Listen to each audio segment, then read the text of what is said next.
Bienvenidos a un nuevo episodio de Ingeniería y Ciudad, un espacio donde exploramos el futuro de nuestras ciudades, las herramientas de diseño urbano y las soluciones sustentables que pueden transformar nuestro entorno. Yo soy Emilia y hoy tenemos un invitado muy especial con quien vamos a dialogar sobre la historia, la arquitectura, el urbanismo y el medio ambiente desde una perspectiva única, la frontera.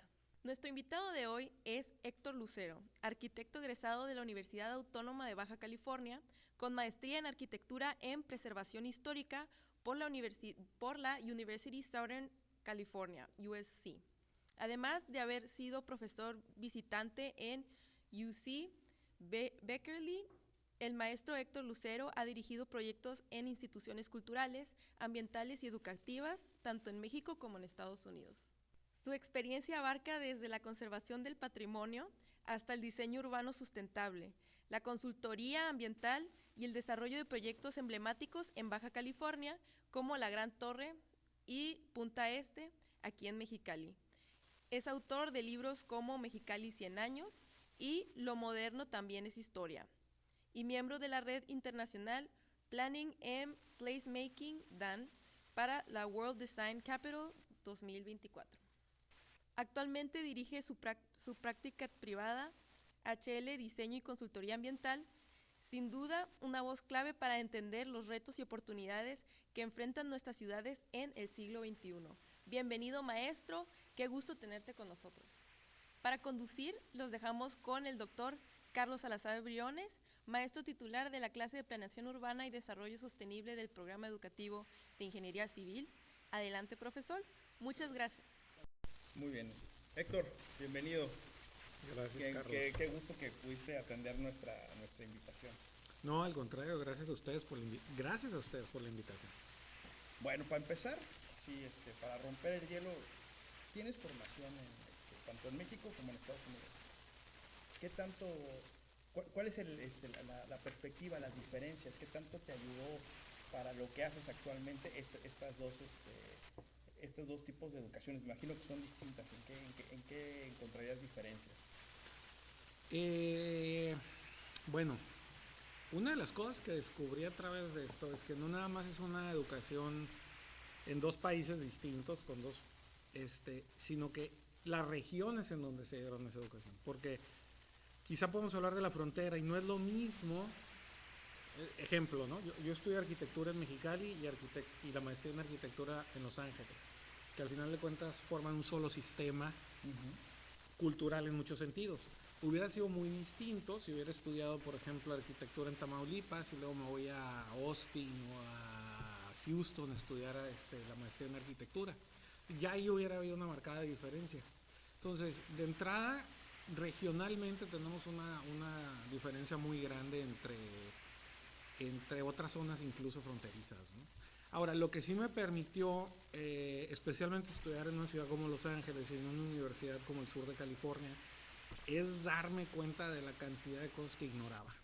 Y no nada más la cantidad de cosas que ignoraba, sino la visión tan amplia que se tienen en otras partes del mundo sobre muchos diferentes temas y que saber que si bien yo había salido muy bien preparado de la UABC, porque sí creo que me di muy buen tiro con mis compañeros, pues yo tenía compañeros de China, de Taiwán, de Pakistán, de Grecia, de Brasil, de Chipre, bueno, no sé, de todos lados, ¿no? Y nos dimos un tiro. Claro que también me di cuenta que algunos estaban más fuertes en unos temas y otros en otros, ¿no?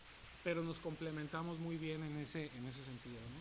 Entonces realmente lo que hizo, tuve una educación en arquitectura muy sólida aquí en México, que creo que además en arquitectura México es un país que siempre ha tenido educación muy sólida, pero el panorama se me amplió muchísimo estudiando en el extranjero, aunque fuera en Los Ángeles, porque a veces sentimos que Los Ángeles no es el extranjero, es aquí al ladito, ¿no?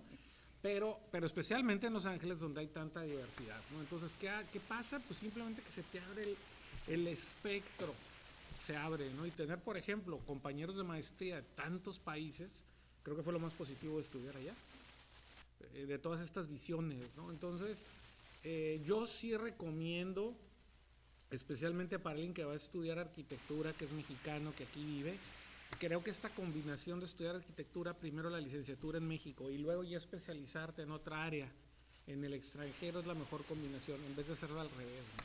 Creo que es una muy buena combinación. Además, no tenemos nada que pedir en la educación de arquitectura y los arquitectos mexicanos a cualquier arquitecto de otra parte del mundo, ¿no? Entonces, no, yo sé que a lo mejor para no todas las profesiones es lo mismo, pero para el quehacer arquitectónico, que es muy amplio y urbano, estudiar la licenciatura en México y luego estudiar en el extranjero, no tiene que ser en Estados Unidos, es un gran combo, es una gran combinación en ese sentido, ¿no? Entonces, yo lo veo muy positivo.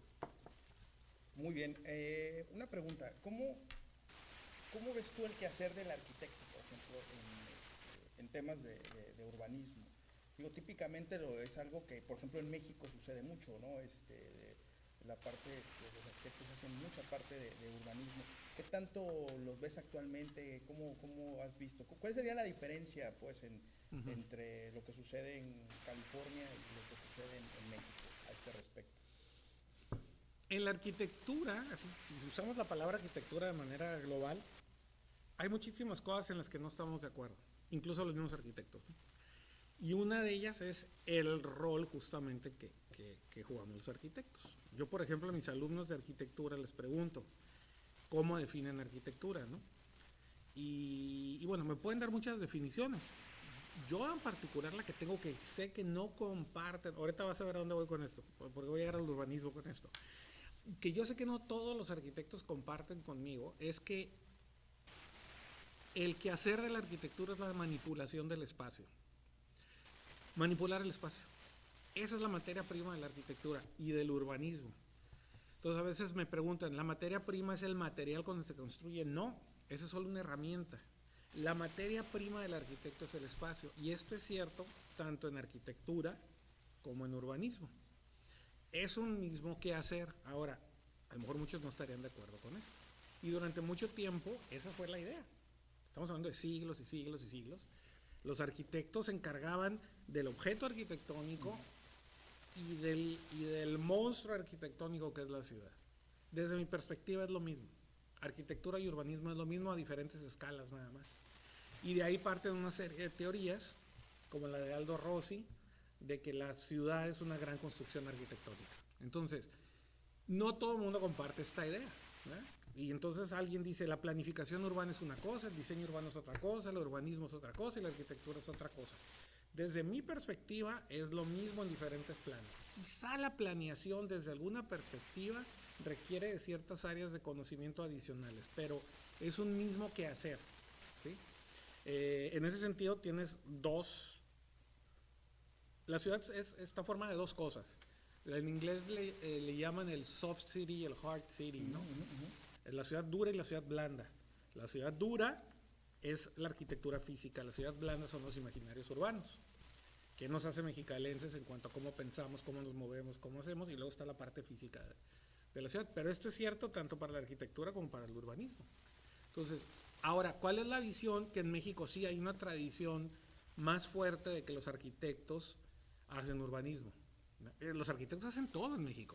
Construyen, organizan obra, son maestros de obra, son arquitectos diseñadores, son planificadores urbanos, en lugares como Estados Unidos y en Europa han subdividido más esto. Entonces el ejemplo que me preguntas de Estados Unidos, en Estados Unidos el arquitecto es diseñador de espacios. Es muy raro que un arquitecto sea contratista, por ejemplo. Y sí se pueden especializar en urbanismo, pero planeación, pues hasta existe la carrera, la licenciatura en planeación urbana, o las licenciaturas en urbanismo ya son viejísimas, ¿no? Aquí no, aquí son novedades, ese tipo de cosas. Aquí los arquitectos le entramos a prácticamente todo. Eso tiene un lado positivo y tiene un lado negativo, ¿no? Entonces todo depende de cómo se balancee. Pero yo creo que ahí está, esa es mi respuesta particular, es mi punto de vista y mi punto de partir a esto, ¿no? Correcto. En este ejercicio, digo, hemos tenido oportunidad de trabajar juntos y conocernos. ¿Cómo es la perspectiva y la relación entre arquitectos e ingenieros civiles en el tema de planeación? ¿O dónde ves que se puede sumar más los esfuerzos desde la ingeniería civil como aporte a la arquitectura? O al urbanismo en general, ¿no? Es necesaria esa colaboración y no es por darles coba porque estoy aquí entre puros ingenieros. es necesaria porque creo que a nivel urbano, y entre más grande esté siendo la escala, el papel del arquitecto tiene que ser arquitecto urbanista, vamos a llamarlo así, tiene que ser más de coordinador de orquesta. Pero la mayoría de las actividades que se requieren en un proyecto urbano van a terminar cayendo, ahora sí que el arrastrar el lápiz. Yo soy el coordinador de la orquesta, pero los que están tocando el trombón, el violín y todo, va a caer más en campo de la ingeniería que en el campo de la arquitectura. Entonces son necesarias las dos cosas, ¿no? Es como la falacia esta de que los arquitectos debemos de aprender mucho de estructuras. Pues debemos de saber cómo funcionan las estructuras, pero realmente no sirve de nada que aprendamos a calcular, porque no lo vamos a hacer nosotros. Entonces, en el urbanismo y en la planificación urbana sucede algo similar.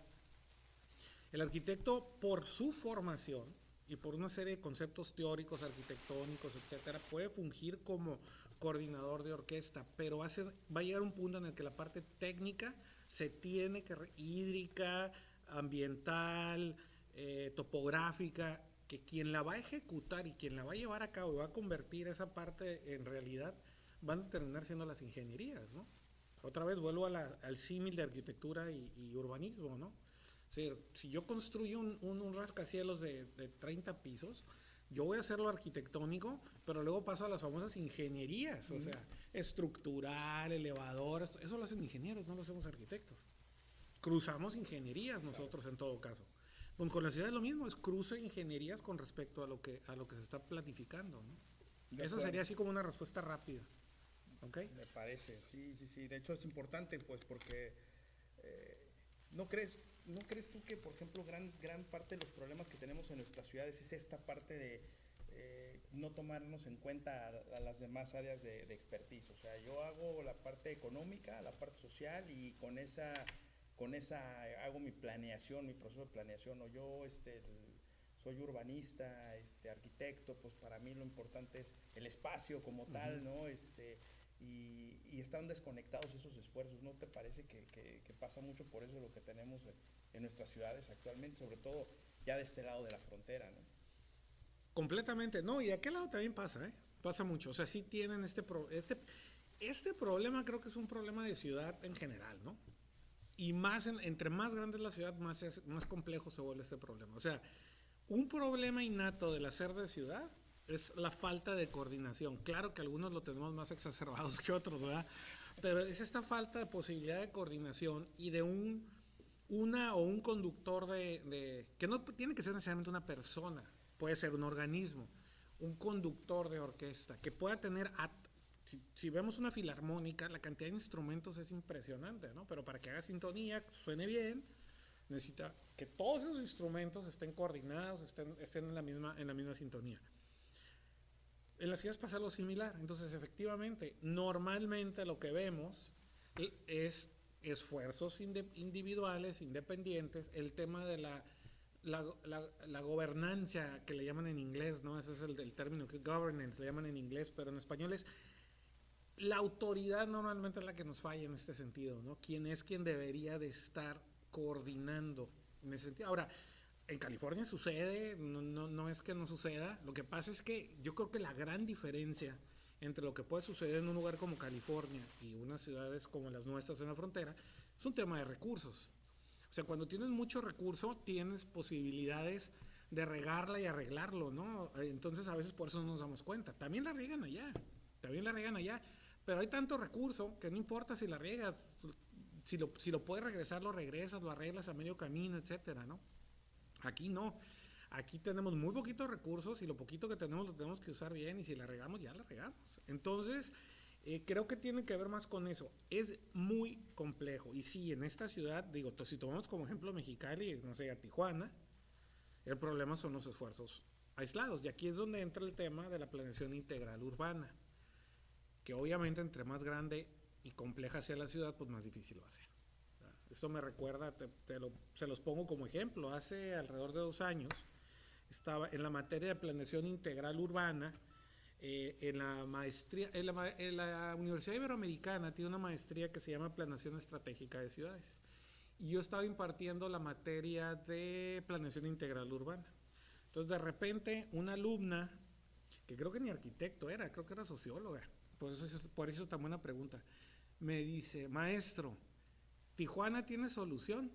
Así me la soltó, nada más así, ¿Tijuana tiene solución? Entonces yo me sonreí, entonces todo el salón se rió porque me sonreí y le respondí, no. Entonces más risa les provocó, ¿no? Entonces ya luego lo maticé, o sea, dije, a ver, si me estás hablando de que Tijuana algún día va a funcionar muy bien, no, difícilmente. Y no es por ser pesimista, es porque no tenemos los instrumentos para pensar que eso va a suceder.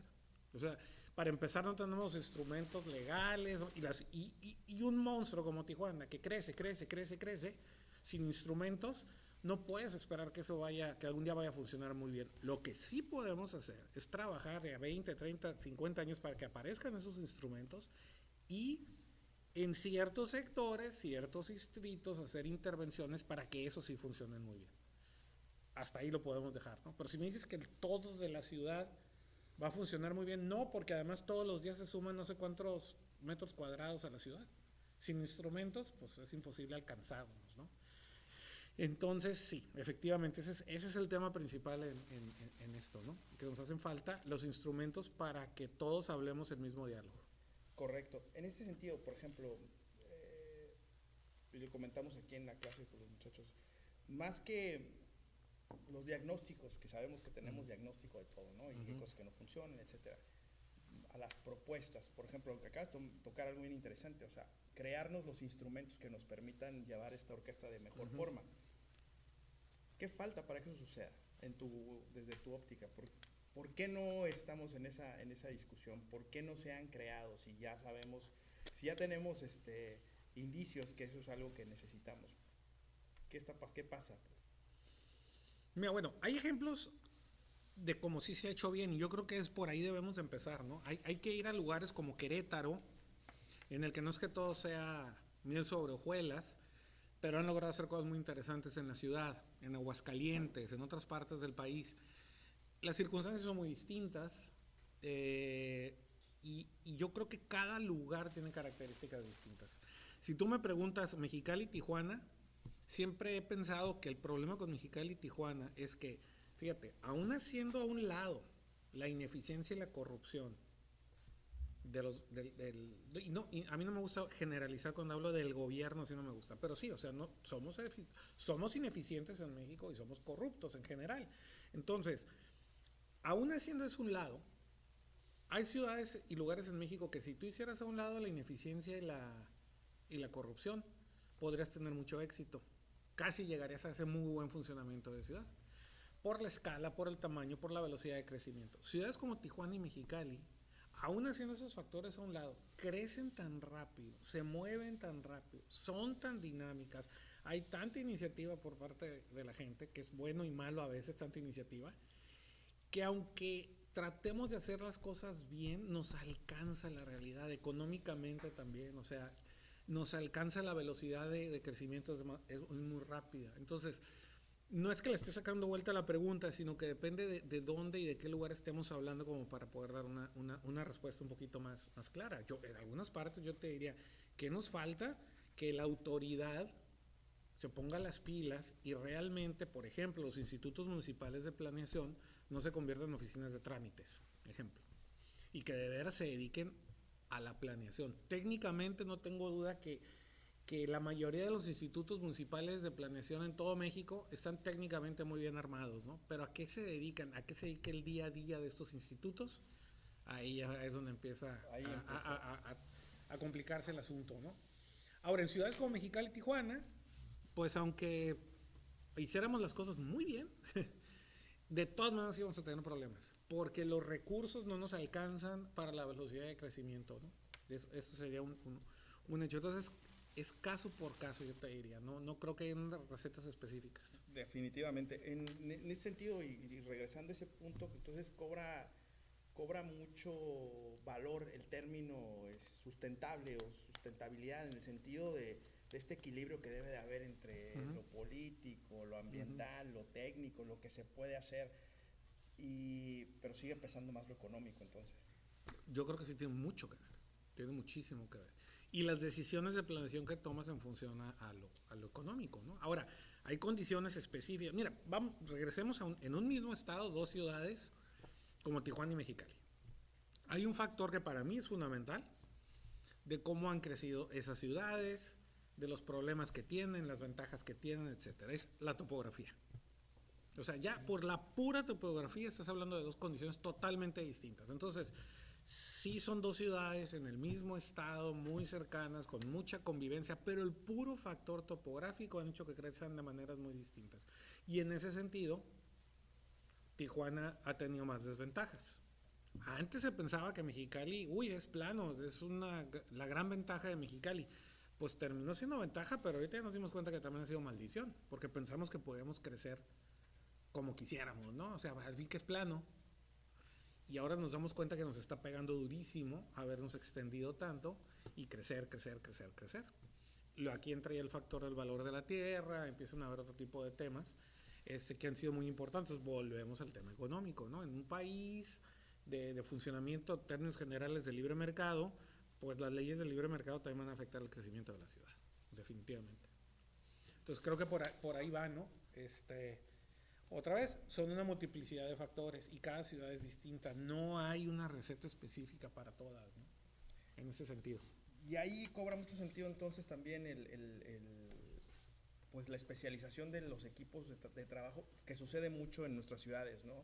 De repente algún grupo decide traer a alguien de otra ciudad, de primer mundo, que han hecho cosas muy interesantes y vienen y tratan de hacer algo igual fuera de contexto local, ¿no? Entonces creo que es importante especializar equipos de trabajo locales porque responden a necesidades y historias distintas, ¿cierto? No, totalmente. Ya, mira, este es un punto bien importante, es algo que comúnmente sucede, ¿no? Es decir, sucede igual otra vez haciendo la equiparación de arquitectura con urbanismo, ¿no? De repente una persona que ve una ventana bahía tipo San Francisco y la quiere poner en su casa aquí en Mexicali y le dice al arquitecto, yo quiero una ventana como la de esta foto que estaba en San Francisco. Sí, señora, pero esa ventana estaba en San Francisco, no aquí, etcétera, ¿no? Pues sucede algo parecido, ¿no? Si alguien me dice, hay que hacer un museo como en Bilbao, el de Frank Gehry, que eso rejuveneció la ciudad, pues el hecho de que hagas un museo y aunque te traigas a Frank Gehry no quiere decir que Mexicali vaya, puede ser parte de una estrategia, etcétera. Creo que se vale traer metodologías, conocimiento, gente que tiene mucha experiencia trabajando en muchos diferentes ambientes, pero no te puedes brincar el paso de buscar esa especialización local. O sea, es muy sospechoso cuando alguien viene de fuera, no más Mexicali, en cualquier ciudad, viene de fuera y su primer instinto no es buscar a los aliados locales. Eso sería lo lógico y lo obvio, ¿no? O sea, ¿cómo llegas y te buscas a los aliados locales? No nada más la autoridad, sino los que conocen la ciudad, que la manejan y que nos pueden llevar ya a este grado de detalle en cada uno, ¿no? Entonces si a mí me encargan un plan maestro, voy a decir cualquier ciudad, en San Luis Potosí, yo lo primero que tendría que ver es con qué despacho me voy a leer en San Luis Potosí para que esto salga. Pues no tengo la más mínima idea de cómo funciona San Luis Potosí. Entonces, yo tengo la metodología, el conocimiento, la experiencia, sí, se vale, pero es imposible que yo haga algo en San Luis Potosí sin gente de San Luis Potosí. Entonces, sí lo puedes hacer, pero por eso tienes que tener esos equipos locales, ¿no? Y a veces de fuera, pues sí puede llegar algo que nos puede servir mucho, ¿no? Pero necesitas forzosamente aliarte con el experto local. Justamente porque acabo de decir que cada ciudad es distinta y una receta no se puede aplicar a todas, ¿no? Correcto, y esto responde mucho a la misma historia, ¿no? A la idiosincrasia, cómo fue construida o pensada o diseñada, pues, cada ciudad. Y en esto me lleva a tocar este tema. Has escrito algunos libros, muchos son de historia de Mexicali. ¿Qué nos dice la historia de Mexicali? Una ciudad tan joven que, pues ya lo mencionaste, o sea, que va creciendo rápido. ¿Qué puedes rescatar de la historia de Mexicali? ¿Cuáles serían los hitos en la historia de Mexicali desde tu punto de vista? A ver, Antes de hitos voy a hablar de un factor y es relativamente rápido, ¿no?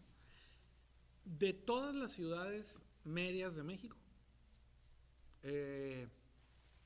Mexicali es la única ciudad que se fundó y se empezó a trazar cuando ya existía el automóvil. Es la ciudad más orientada al automóvil. Tengo de esas mis estadísticas favoritas que doy en todas las pláticas y en todos los lugares. Pero una de ellas es esta. En el 2012 hubo un estudio sobre movilidad urbana en México, lo financió la Embajada Británica y resultó que en base a un índice que se llama BKT, Vehicle Kilometers Traveled, o sea, los kilómetros que viaja o que se mueve un vehículo. En base a ese índice, Mexicali es la ciudad en el México donde más se utiliza el automóvil. Es decir, es la ciudad donde más per cápita, más kilómetros recorremos los mexicanos. En Mexicali es donde más se hace. Es la ciudad donde más se utiliza el automóvil.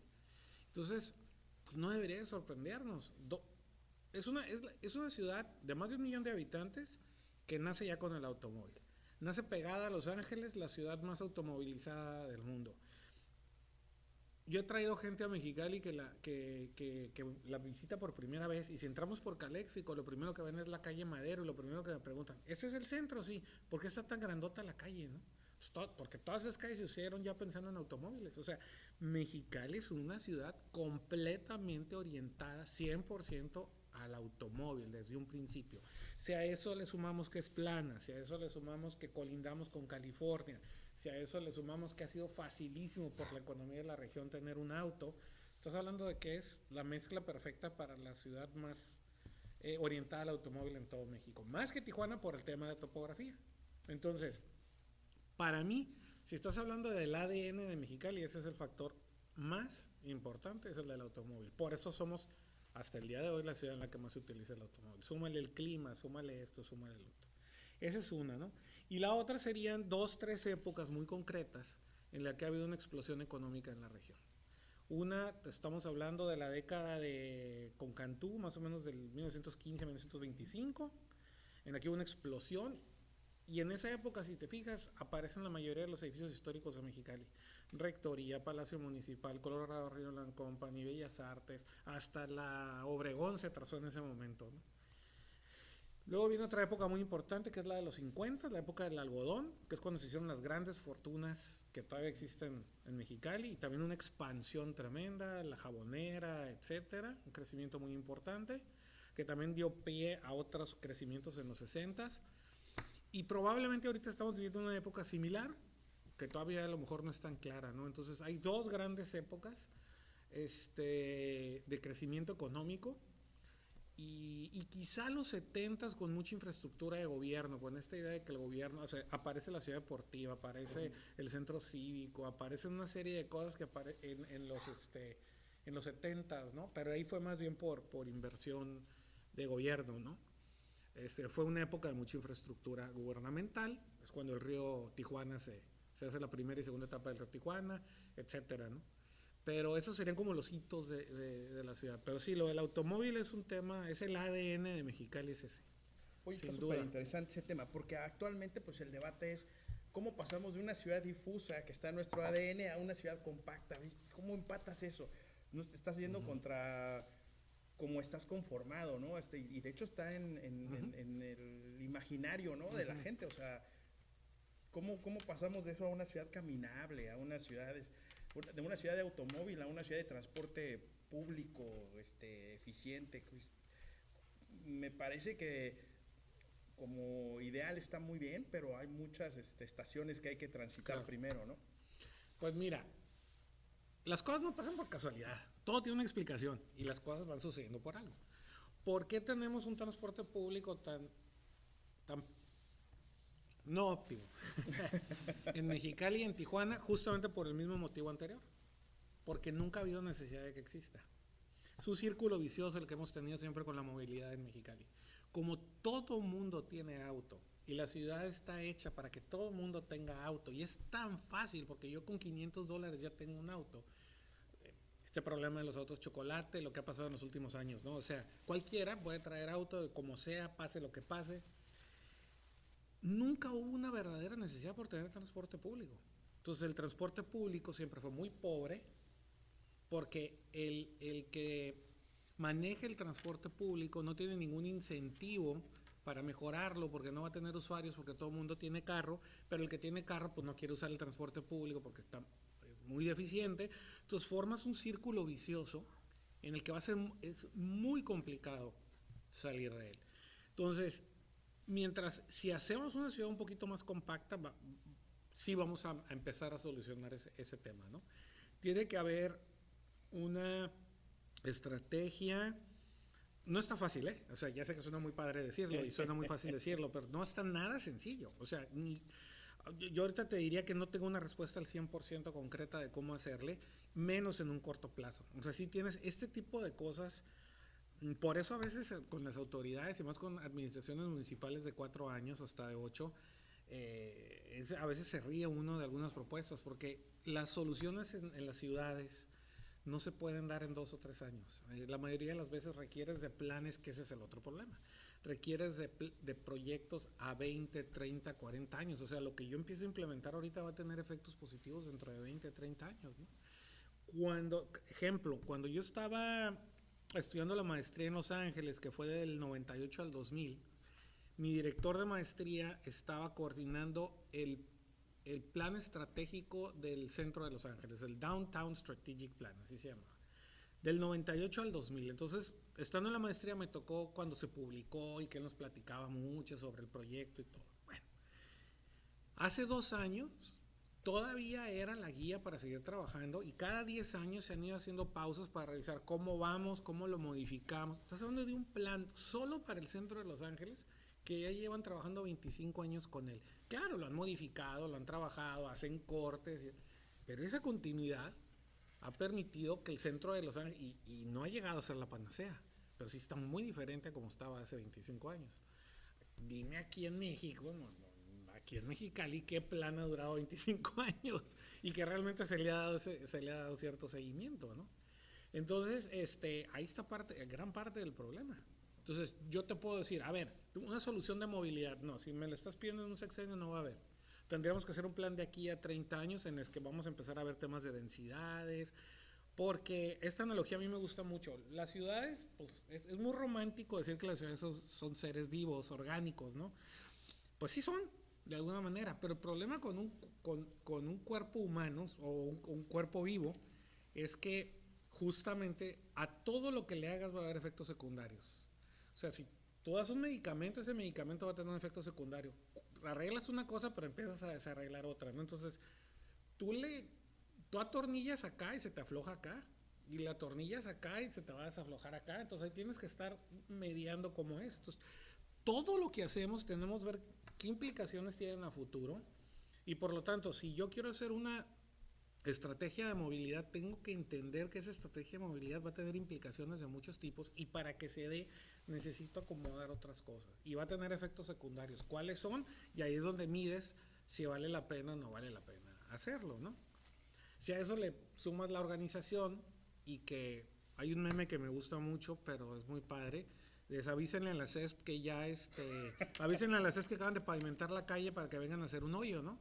Porque todos sabemos que pues la CESP va a abrir donde acaban de pavimentar la calle, ¿no? Entonces, esa coordinación que debería ser la más básica y elemental. Si voy a pavimentar una calle, pues de una vez hay que ver si la CESP tiene que hacer algo ahí. Si a ese nivel no lo podemos hacer, pues ya me imagino un plan de movilidad para la ciudad.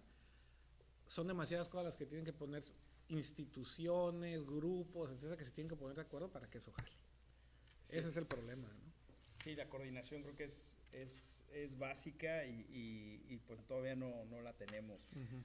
Y otra cosa, por ejemplo, también el orden, ¿no? O sea, la aplicación de la ley. Hay algunas cosas o reglamentos que ya existen, sin embargo no se cumplen, ¿no? Por ejemplo, hablando de temas de movilidad, pues tienes trailers circulando por cualquier zona de la ciudad a cualquier hora.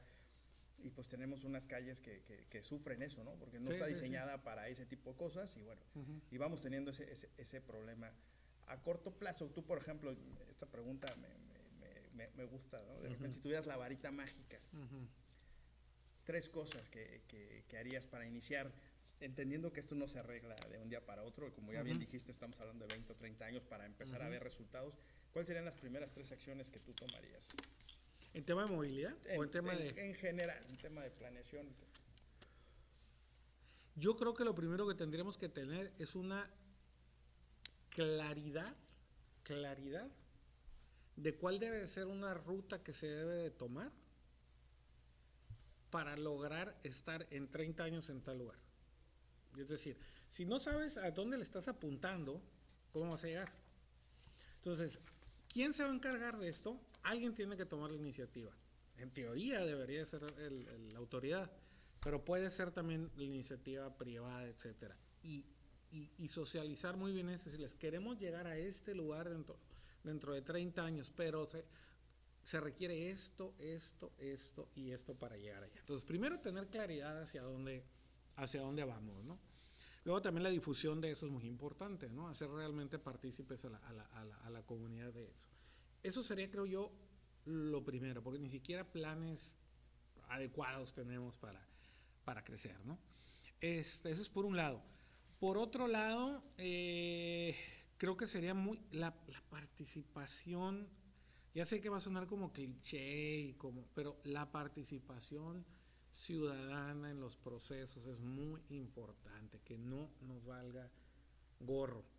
Y la otra es el tema de la ley, o sea, el tema, tú lo dices, vuelvo al mismo tema de los autos chocolate. O sea, si no podemos, en algo tan obvio, tan lógico, que refleja perfectamente nuestra cultura mexicana, es el tema que ha pasado con el tema de los carros ilegales chocolate. O sea, creo que lo refleja perfectamente, ¿no? Que tiene un montón de problemas.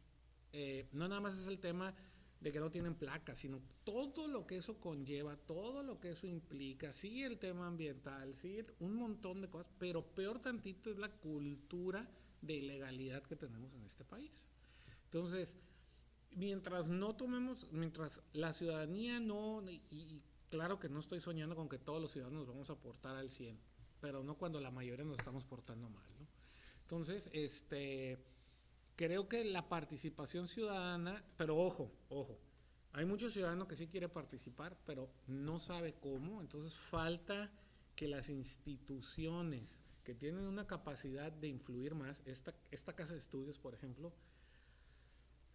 tienen que dar un paso más grande, pues por la cantidad de gente que pasa por aquí, estudiantes, maestros, personas que de alguna manera u otra tienen contacto con esta universidad, pero pasa también por el ayuntamiento, por el gobierno del estado, por otras instituciones. O sea, sí falta que las instituciones se pongan más las pilas para ayudar a concientizar y a jalar a esa población. Esos serían como mis puntos, los ¿no? primeros puntos para... Que si te fijas ni siquiera son técnicos. Sí, exacto. Son de voluntad, son de... De orden, de sentido ajá, común, ¿no? Exactamente. Que no es el más común de los sentidos, dicen pero... por ahí, ¿no?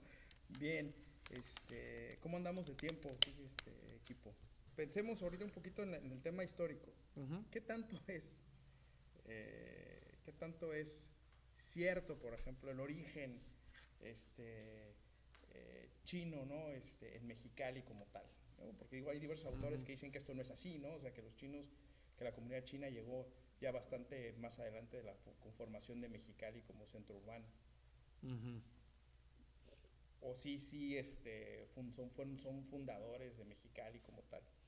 A ver,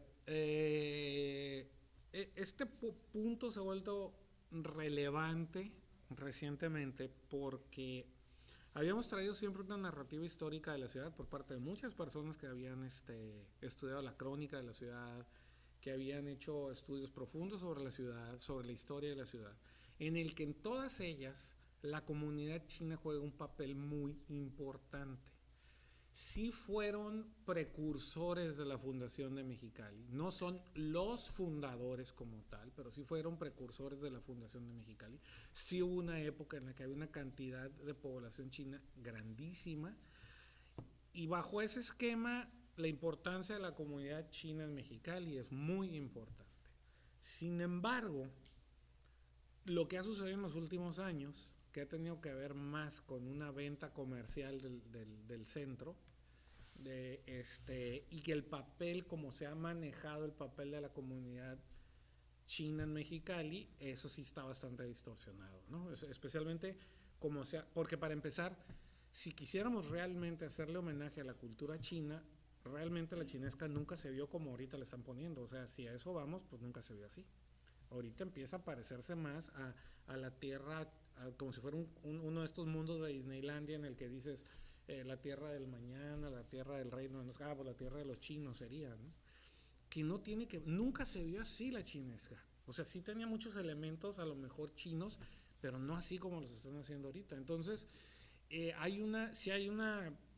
está desincronizado completamente lo que se está haciendo ahorita con la historia anterior. El papel de los chinos, especialmente de 1910 a 1920, es muy importante porque incluso Cantú los traía como trabajadores del campo porque resultaban muy convenientes, ¿no?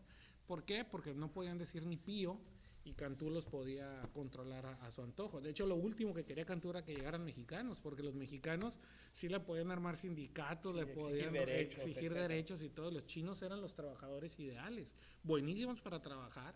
No podían decir nada porque estaban amenazados con que los regresaban.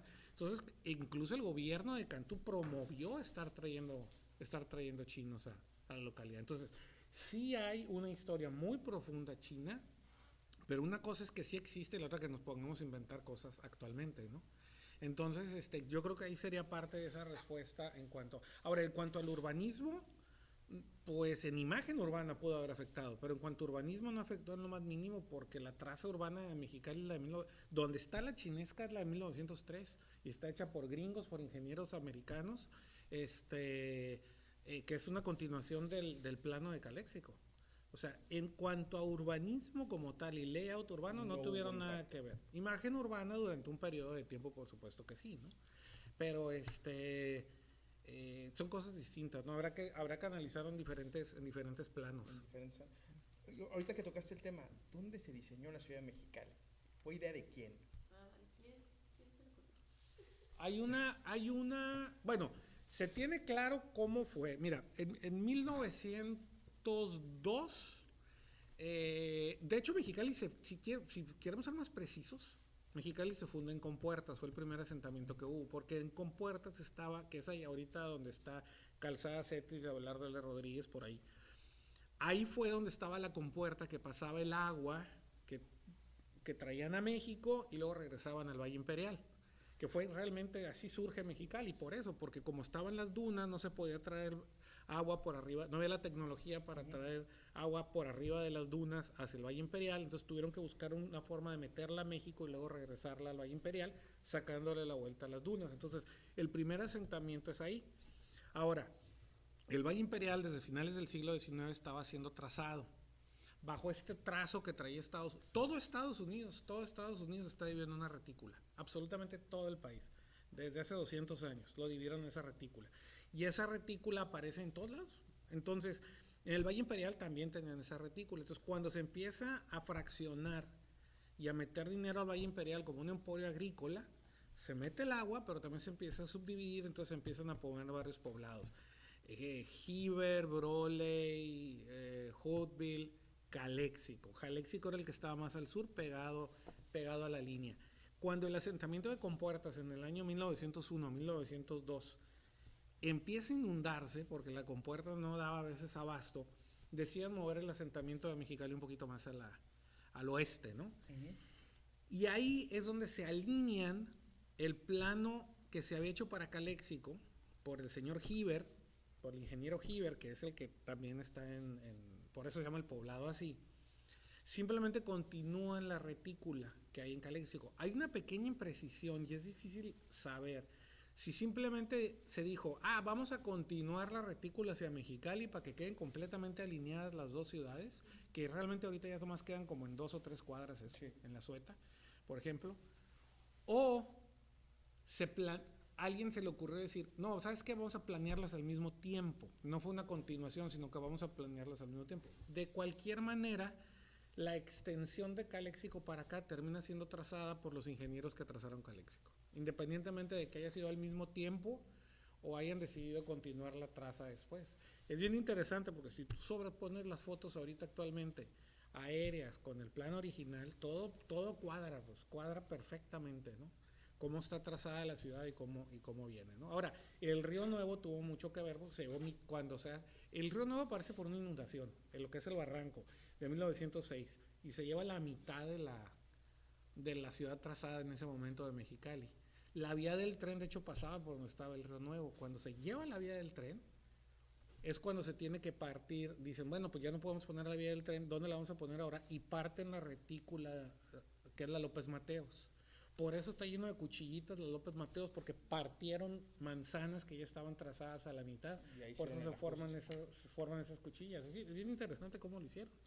O sea, López Mateos eran las patios del tren, pero se trazaron así como una cicatriz sobre la ciudad que ya estaba trazada. Entonces, de ahí sale Mexicali. O sea, Mexicali nace completamente como un apéndice del Valle Imperial, que por cierto, toda la lana de ese Valle Imperial venía de Los Ángeles. Entonces, de ahí nace la traza de Mexicali. Muy bien. Entonces, históricamente, nuestra relación es más con la ciudad de Los Ángeles. Sí, de hecho, hay un dato también de esos datos que me encanta poner a la mesa. Mexicali se funda en 1903, ¿no? Para 1904 ya había estación de tren en Mexicali y ya estaba conectado Mexicali por tren a Los Ángeles. El tren mexicano, la línea ferroviaria mexicana, llega a Mexicali hasta 1948. O sea, en el 1904 ya teníamos un tren que nos llevaba de Mexicali a Los Ángeles. Tuvieron que pasar 44 años para que nos pudiéramos conectar por tren al resto del país. Antes lo que tenías que hacer era agarrar el tren, irte a Tucson y de Tucson bajar a Nogales y ya de ahí agarrabas el tren hacia México. O sea, tenías que dar todo ese brincote. Es más, tropas mexicanas tenían que pasar por Estados Unidos para poder llegar a Mexicali, ¿no? Cuando tenían que mandar tropas. Entonces, es muy curioso cómo hemos sido un apéndice completo del sur de California, ¿no? Y sigue siendo hasta el día de hoy en muchos sentidos. Muchas cosas. Muy bien. Pues abrimos el espacio para preguntas de los chicos. Si alguien tiene alguna pregunta, adelante. Si quieres. Está buenísima la pregunta y podría ser tema de 2 horas, 3, de una conferencia completa. Pero te voy a dar una premisa y para los que quieren ser inversionistas inmobiliarios. Yo creo, por varios motivos, y uno de ellos es el tema de la infraestructura de luz, que la zona poniente de Mexicali es donde va a haber un crecimiento en los próximos 20 años. De hecho, se empiezan a ver signos muy interesantes de lo que está pasando. Les voy a poner un ejemplo. El fraccionamiento San Marcos está teniendo un renacer muy interesante comercial. Poquito a poco, parece que no, pues son cositas que están pasando en San Marcos. Esa zona de la ciudad tiene curiosamente muchos menos problemas de infraestructura que la zona dorada. De agua, de luz, y esos factores son determinantes. Yo creo que la zona poniente de la ciudad va a tener un crecimiento por necesidad, a lo mejor no por gusto, pero por necesidad y porque las condiciones están dadas en los próximos años. Creo que hacia allá pinta y ya se empezaron a dar cuenta algunas personas. O sea, tú empiezas a ver, siempre es libre mercado, tú empiezas a ver hacia dónde se empieza a mover las inversiones y es donde te vas a empezar a dar cuenta que está sucediendo, ¿no? Entonces, yo creo que esa zona de la ciudad que todavía, además tiene ahorita en ese momento sigue teniendo una ventaja. Es mucho más barata la tierra en aquel lado de la ciudad que de esta, ¿no? Es que me imagino que la parte de la planeación urbana, o sea, están haciendo, porque estoy viendo que están haciendo un montón de fraccionamientos nuevos y bla, bla, bla, bla, bla. Entonces, esas personas que van a vivir en esos fraccionamientos, pues tienen que ir a comprar un centro comercial, o sea, que les quede algo cerca. Entonces, me imagino que ahí es donde va a empezar a burbujear ahí la urbanización, ¿no? Sí, y por eso te digo que empieza a ver dónde hay esas inversiones. Ahora, hay otro tema que es importante, que tiene que ver con una política local, que estamos viendo así pininos, pero tiene que ser mucho más agresiva la autoridad, pero también el mercado a empujarlo para allá, es crear mayor densidad en Mexicali. Entonces, tú puedes crear mayor densidad y esa zona del poniente es ideal para crear mayor densidad en muchos sentidos, porque además está la infraestructura para hacerlo. Entonces, hay terrenos muy grandes, Con lo que yo me compro un terreno de 600, 700 metros en el poniente de la ciudad, apenas me alcanza para una casa de pequeñita en lo que le llamamos la zona oriente de la ciudad, ¿no? Entonces, yo creo que por ahí va, yo creo que se tiene que seguir impulsando el crear mayores densidades donde sea el lugar óptimo para hacerlo. Es que ese es el otro punto. Pues yo sí quiero torres de 16 pisos, sí me parecen o torres de 10 pisos estarían muy bien para densificar, pero el problema es que trata de meter esa cantidad de densidad en la zona dorada, donde además ya no hay drenaje en algunas partes, donde tienes que también no hay KVAs. Vas a empezar a meter ya está metida en aprietos esa zona. Mucha gente no lo sabe, pero está metida en aprietos esa zona. Entonces, lo inteligente sería irnos a otra parte donde sí hay esa capacidad de infraestructura para hacerlo, ¿no? Y no tarda, ya empezaron a haber algunos desarrollos en Villafontana, en otras partes, que parecía que eran lugares que parecían que estaban muertos, pero están empezando a tener un resurgimiento muy interesante, ¿no? Y hay muchos planes, ¿no? En cuanto también, por ejemplo, hacia la Progreso, por ejemplo. Exacto, ¿no? ándale. Por disponibilidad de espacio. Totalmente, por instalación. Precio de la tierra. El precio de la tierra es mucho más económico y con muchas ventajas. Y muy lógico, ¿no? En el sentido que esa es la parte del Valle de Mexicali, si lo quieres ver así, que es más pobre la tierra en cuanto a rendimiento agrícola, ¿no? Entonces, pues cobra sentido, ¿no? Y pues sí. Vienes llegando de Tijuana, tiene sus ventajas de ubicación también. Es decir, tú sí puedes hacer una estrategia política pública en la que tú puedes orientar el crecimiento para allá, que sería, creo, lo mejor. O sea, eso no quiere decir que el oriente de la ciudad no siga creciendo, pero que puedes crear, además es sano para la ciudad tener varios polos de desarrollo, no concentrar todo de un solo lado, ¿no? Tener 2 o 3 polos de desarrollo importantes en la ciudad es bueno para la ciudad. Sí, y diversificar también la oferta, ¿no? Sobre todo, platicábamos en clase hace algunas sesiones que esta generación tiene complicado el tema del acceso a la vivienda como tal, ¿no? O sea, los costos son altos, ¿no? Son altos, entonces hay área de oportunidad ahí. Así Muy bien, muchas gracias. ¿Alguna otra pregunta? Bueno, mira, habrá que acotar, ¿no? Y habrá que también poner las cosas un poquito en perspectiva. El tema, por ejemplo, hablaste del tráfico, ¿no? Yo te diría que todavía en Mexicali tenemos muchas opciones todavía para medio arreglar el problema del tráfico. Sí se requiere de mucha inversión, pero no estamos en aprietos tan grandes como otras ciudades, ¿no? Tijuana, o sea, imposible. O sea, lo de Tijuana es imposible con el tema del tráfico, creo yo.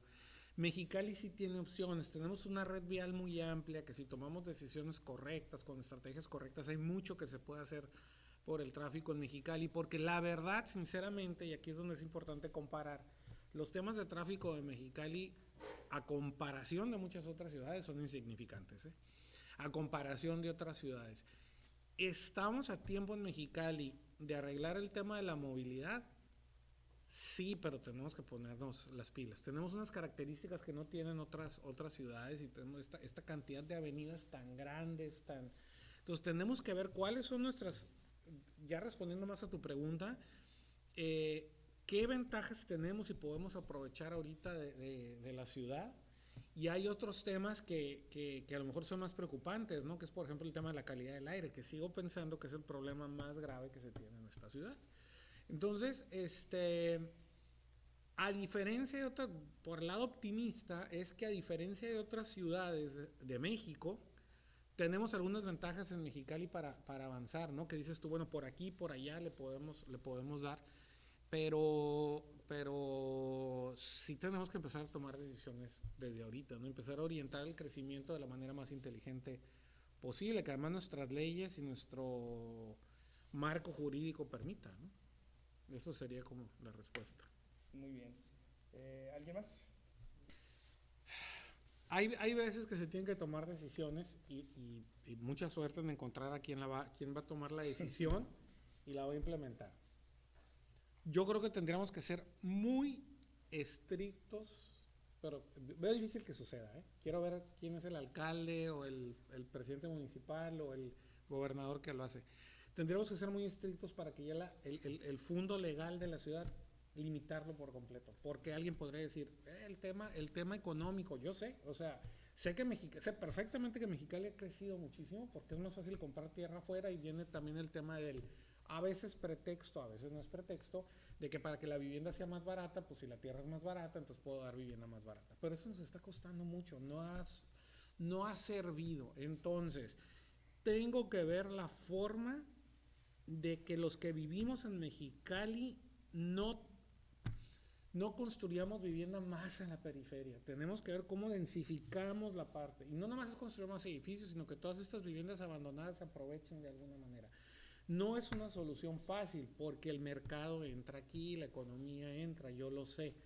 Pero también, si hay una parte que la autoridad puede decir, ¿sabes qué? Vamos a tener que poner límites al crecimiento de la ciudad, ni modo, que yo sé que vas a pisar muchos intereses económicos. Es la única forma de volver a ver hacia adentro de la ciudad, ¿no? Por ahí tiene que partir. Le tienes que poner límites, y lo han hecho, ciudades lo han hecho, Portland lo hizo, y varias ciudades han dicho, hasta aquí vamos a crecer, punto, y a ver cómo le hacemos, ¿no? Y siendo creativos se pueden hacer muchas cosas, pero mientras tú sigas ampliando el fondo legal de la ciudad y le sigas dando permisos para que se sigan haciendo fraccionamientos y más fraccionamientos y más fraccionamientos y más fraccionamientos, pues no vamos a detener esto, ¿no? Y sabemos que eso es carísimo para nosotros, porque los impuestos de hacer eso lo pagamos todos nosotros. Mira, para darte una respuesta, es muy interesante la pregunta que haces, y te voy a dar una respuesta rápida, pero voy a tratar de explicarla. Educando muy bien a los arquitectos y a los ingenieros civiles en que todas las acciones que tomen van a tener efectos secundarios, y esos efectos secundarios hay que medir si nos sirven o no nos sirven, o bueno, decir, son más las ventajas de este efecto secundario que el segundo. Y te voy a poner un ejemplo que he estado repitiendo últimamente. Se alabó mucho cuando se empezaron a poner estas canchas de fútbol con pasto artificial por todas las unidades deportivas de Mexicali, porque ya no se va a usar agua. No, pues sí, pues, de todas maneras ni tenían zacate bien, ¿verdad? Nunca tenían agua. Pero, estás ahorrando agua. Pero cada una de esas canchas de fútbol es una isla de calor impresionante, es un sartén que durante el día está absorbiendo todo ese calor, lo está emanando, y en la noche está aventando calor. No, pues para el caso mejor déjala de tierra y no vas a tener esa isla de calor. Todas las unidades deportivas de Mexicali que tienen pasto artificial se han convertido en, no sé, digo, yo no soy ingeniero, pero lo que sí sé, no lo he medido, pero lo que sí sé es que se han convertido en islas de calor donde antes no lo eran. Entonces, pues sí, nos estamos ahorrando agua, pero estamos creando islas de calor más grandes. Entonces, ¿quién tomó esa decisión? Pues en alguna parte del proceso de poner ese pasto ahí hubo un arquitecto y hubo un ingeniero en obras públicas, no sé en dónde o quién lo hizo. Tenemos que estar muy conscientes de que cada acción que tomamos tiene efectos secundarios, y mientras no hagamos conscientes a nuestros arquitectos e ingenieros de eso, vamos a seguir con ocurrencias, vamos a decirlo así. Entonces creo que por ahí va, o sea, ser muy conscientes de que todo lo que hacemos en la ciudad va a tener efectos secundarios, y mi acción como arquitecto e ingeniero debo de cuidarla en ese sentido. Uh-huh. Muy bien, ¿alguien más? Uf, esa es una pregunta difícil, porque yo creo que ya hay grupos, ya hay personas que lo tratan de hacer. Educación, medios muy creativos de cómo transmitir esto, buscar formas muy creativas de cómo transmitir esto. Una sociedad más educada, más enterada, lo va a lograr. Ya sé que no es una respuesta muy, muy fácil la que te acabo de dar, o una respuesta que resuelva gran cosa, pero sí ser muy creativos en la forma como transmitimos esa educación hacia los demás, y ser muy cuidadosos con nuestros esfuerzos, que realmente nuestros esfuerzos valgan la pena, y ser muy creativos en eso, y que no nomás estemos tirando dardos hacia todos lados, ¿no? Bien intencionados, pero dardos para todos lados, ¿no? Entonces eso, por ahí yo te diría que hay que ser muy creativos, buscar ejemplos en otras partes, cómo lo han hecho, etcétera, etcétera. Y esa es una muy buena forma de hacerlo, casos de estudio, y ver lugares donde han sido exitosos ese tipo de formas de que la sociedad acompañe a los arquitectos, a los ingenieros, a las autoridades en ese sentido. Muy bien, estamos a punto de terminar, retomando lo que comentaba Mariana. Fíjate que pues ese es uno de las razones de este podcast, ¿no? Empezar a tomar estos temas, porque también creemos que los medios de comunicación a veces pues sí, necesitaríamos medios de comunicación un poco más enfocados en este tipo de temas, ¿no? Que puedan llevar estos temas con mucha más certeza a la población, porque a veces con este afán de querer informar, pero no, quizá no lo logran de la mejor forma, o a todos los espectros de la sociedad, porque todos formamos grupos de interés distintos, ¿no? Entonces hay que entender eso también y pues conformarnos en alguno que nos represente para estar participando en este tipo de cosas, ¿no? Es que eso que acabas de decir, todos tenemos un interés. Lo que tenemos que hacer es que empaten esos intereses. Y son válidos todos, pero ¿cómo los hacemos que empaten? Y se necesita mucha creatividad para eso. O sea, es ganar, ¿no? Mientras cada quien jale para su lado y no seamos creativos en la forma de que todos ganen de alguna manera o de otra, pues va a ser muy difícil. Es complicado, sí. De hecho, y eso es parte cultural, ¿no? Sí, claro. Eso justo que acabas de mencionar, ganar. Sí. ¿No? De lo que es posible contra lo que es deseable, ¿no? A veces no podemos ganar todo, pero pues podemos ganar un poco de lo que tenemos en mente, ¿no? O sea, así es.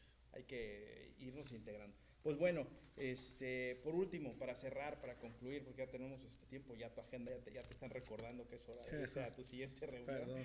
Perdón. Sí. ¿Algún consejo para los chicos, ingenieros civiles, que les interese este tema? ¿Qué habilidades tendrían que desarrollar? ¿Cómo ves tú al ingeniero civil del futuro que pueda apoyar, que pueda coordinarse, que pueda aportar también junto con los arquitectos también del futuro para trabajar juntos, ¿no? En una ciudad del futuro que nos represente a todos? Miren, yo digo, les voy a decir lo mismo que le digo a los alumnos de arquitectura, y yo no creo que los campos de trabajo de la arquitectura y la ingeniería estén saturados. En este sentido, si está saturado de dibujantes, de gente que cargaste el lápiz, etcétera, pero en los campos de especialización más importantes no está saturado. Nos falta gente con una visión más, perdón por esta palabra que ya se ha vuelto muy común, pero una visión más holística de los problemas. Hay que también incluso estudiar filosofía, hay que estudiar otro tipo de temas y tener una capacidad de ver más como dicen en inglés, el big picture, ¿no? Quienes tengan una capacidad más amplia de ver los problemas desde una visión, desde más atrás, porque la visión siempre va a ir creciendo. Vas a tener no nada más un campo de trabajo, sino vas a tener posibilidades de influir de una mejor manera. Entonces, abran su espectro lo más que puedan, porque sí, efectivamente, va a estar saturado de ciertas personas que lo van a estar haciendo. Además, ya no lo hablamos, pero platicábamos aquí el doctor y yo del tema de la inteligencia artificial. O sea, no es que la inteligencia artificial no nos va a quitar la chamba a los que tenemos la visión más amplia. Le puede quitar la chamba a los que están muy reducidos en tareas muy específicas, ¿no? Yo les digo a mis alumnos de arquitectura, pues al rato ni los que hacen renders van a ser necesarios, ¿no? Pero siempre va a haber un espacio para cosas más amplias. Entonces, tenemos que expandir nuestro campo de acción, nuestra visión del campo de la ingeniería y la arquitectura, en lo urbano también, porque ahí sí falta mucha gente, ¿no? Inclusive, ya con eso termino, gente que técnicamente está, porque tienen su maestría, tienen su doctorado, técnicamente están muy bien preparados, suelen estar preparados en un área muy específica. Entonces, cumplen una tarea muy importante, efectivamente, muy importante dentro de un área específica, pero nos sigue haciendo falta gente que tenga una visión mucho más amplia. Y el problema es tan amplio que necesitamos gente que lo vea desde esa parte, ¿no? Esta famosa palabra holístico, ¿no? Entonces, esa sería mi sugerencia. Hay que abrir el campo de estudio, ¿no? Correcto. Pues, Héctor, muchas gracias por tomarte el tiempo, por venir, por compartirnos. Tenemos ya para otros cafés y otras charlas, ¿no? Adelante, para más adelante. Con mucho gusto. Y pues muchas gracias y pues un aplauso aquí a nuestro invitado. Con esto cerramos. Gracias. Esto fue todo por hoy en Ingeniería y Ciudad. No olviden seguirnos y compartir este episodio con quienes aman las ciudades, la ingeniería, la arquitectura y el futuro sustentable. Nos escuchamos en la próxima. Hasta pronto.